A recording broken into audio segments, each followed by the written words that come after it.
हर हर महादेव।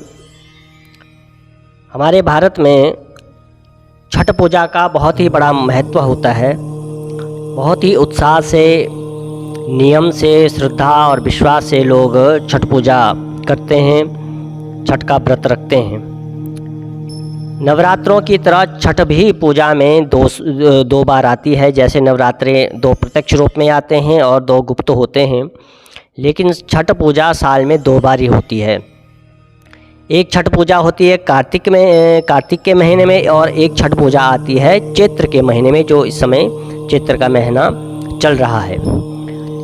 और जो छठ पूजा का जो व्रत होता है, सभी प्रकार के व्रतों त्योहारों में बहुत यह कठिन व्रत माना जाता है।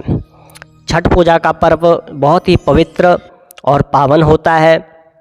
छठ पूजा में शुद्धता का बहुत ही विशेष ध्यान रखा जाता है।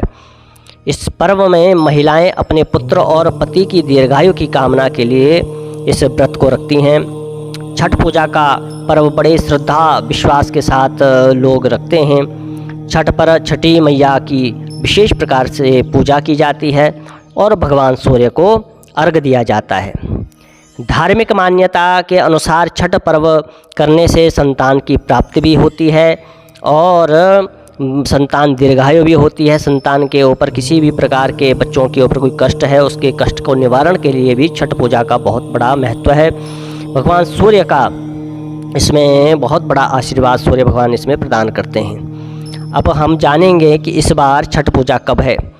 देखिए, छठ पूजा का पर्व 4 दिनों का होता है। इस पूजा में इस बार जो छठ पूजा का जो दिन है, यह 12 अप्रैल से छठ पूजा, चैत्र के महीने 12 अप्रैल से यह छठ पूजा प्रारंभ होगी। छठ पूजा के साथ नहाय खास से, जो छठ पूजा की शुरुआत है नहाय खास से होती है, क्योंकि ये 4 दिन का होता है और इसकी शुरुआत नहाय खास से होती है। और सूर्य उदय के अर्घ देकर पारण करने के साथ यह पूर्ण मानी जाती है, समाप्त होती है। इस साल चैत्री छठ पूजा की शुरुआत 12 अप्रैल से होगी और समाप्ति 15 अप्रैल को पारण करने के साथ इसका समापन होगा। 12 अप्रैल 2024 के दिन शुक्रवार को नहाय खास है और 13 अप्रैल 2024 के दिन शनिवार को खरना है।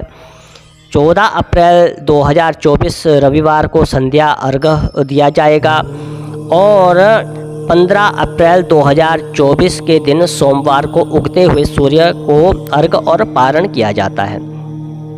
इसके दिन 15 अप्रैल 2024 के दिन सोमवार को उगते हुए सूर्य और पारण किया जाएगा। जो छठ पूजा के दिन की अर्घ देने की जो विधि है, इसमें थोड़ा सा हम इसके बारे में जान लें।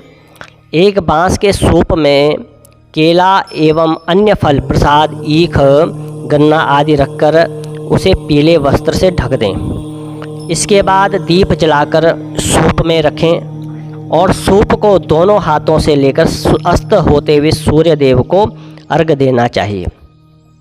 अर्घ देते समय सूर्य भगवान का मंत्र आप बोल सकते हैं। छठ पर्व के अंतिम दिन सप्तमी की प्रातः काल में सूर्य देव को अर्घ दिया जाता है। सप्तमी की प्रातः काल उगते हुए सूर्य को अर्घ देने की परंपरा है। छठ माता से अपनी संतान की रक्षा और पूरे परिवार के सुख शांति का आशीर्वाद मांगा जाता है। और पूजा के बाद व्रत करने वाली जो महिलाएं हैं, कच्चे दूध का शरबत और थोड़ा प्रसाद ग्रहण करके व्रत को पूरा करती हैं, जिसे पारण कहा जाता है।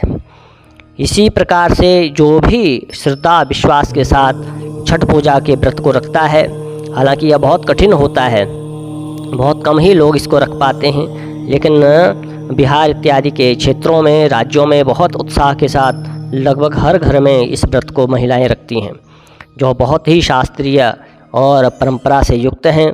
उनको अवश्य छठ पूजा का व्रत रखना चाहिए, ताकि उनकी संतान और घर में सुखशाली आए। भगवती जगदम्बिका आपका कल्याण करे। हर हर महादेव।